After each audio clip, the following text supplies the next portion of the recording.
Fall 2022 anime surprised me. We had some shows that weren't even on my radar at the beginning of the season, but they ended up being at the top of my watch list. By the way, did you know that My Anime List, it's this website where you can put all of your anime on there? I didn't even know that until now, so it's a very useful tool. But this isn't an ad or anything, but I just wanted to help you guys out just in case if you're watching a lot of anime. Anyways, let's talk about which shows I was wrong about this fall and why I got them wrong. Shinobi No Itokki. While I thought this anime was very simple and basic, it turned out to be a high-impact, cutthroat show. And it's not even a shonen anime. And it doesn't have like a light novel or manga for source material. The characters have satisfying motives, and the plot is extremely unpredictable, which is why I have a lot of fun just watching this entire season. I do want to say that I prefaced my fall video by saying that I hadn't made a decision on whether or not I'd drop it, and I'm so glad that I didn't. Definitely go check this one out if you haven't already. Ah, yes, Spy Family. Season 1, Part 1 in the spring was really good, and I thought that it could reach the S tier level of anime. It may have very well been in my top 3 shows of all time, but they absolutely whiffed in Part 2. Look, I thought it was going to be a little bit serious, just a tiny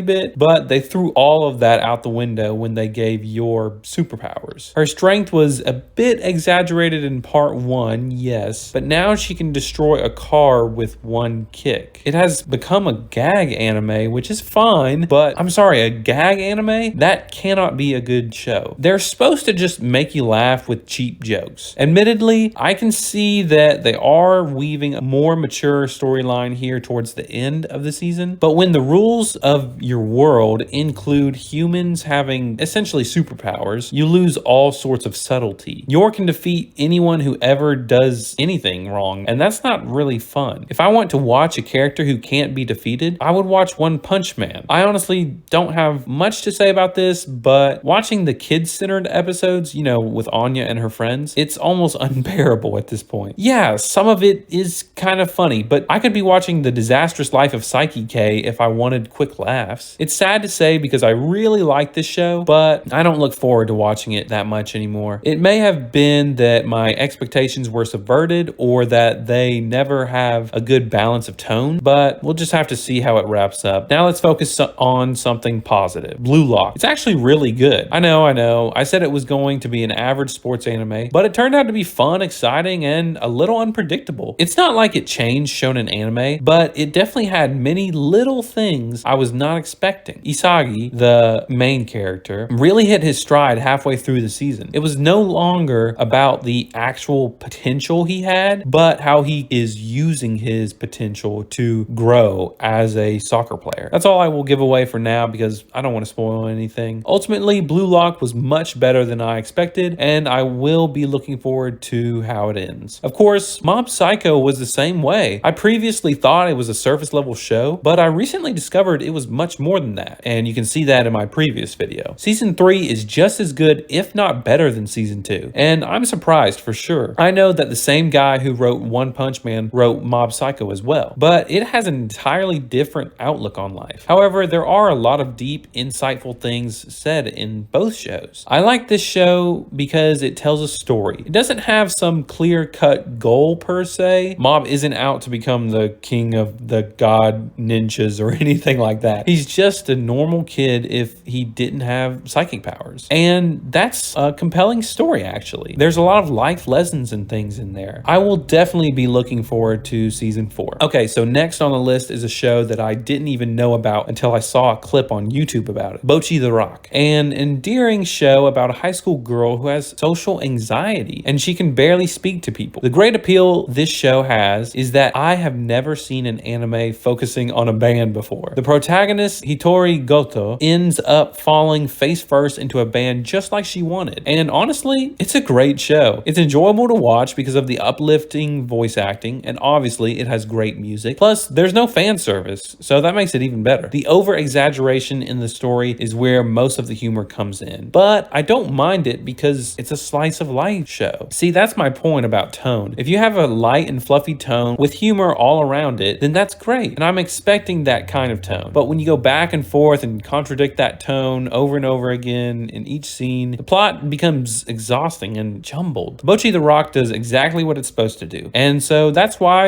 you should definitely give it a look. look if you want something that is funny and cheerful. The rest of my fall anime video was spot on, if I do say so myself. But seriously, this season was a wild ride. And I have to mention that My Hero Academia is so very good right now. And I got that one right too. As things wrap up, what shows did you guys like this season? Let me know in the comments. That's all for now. This is Eagle-Eyed Samurai signing off.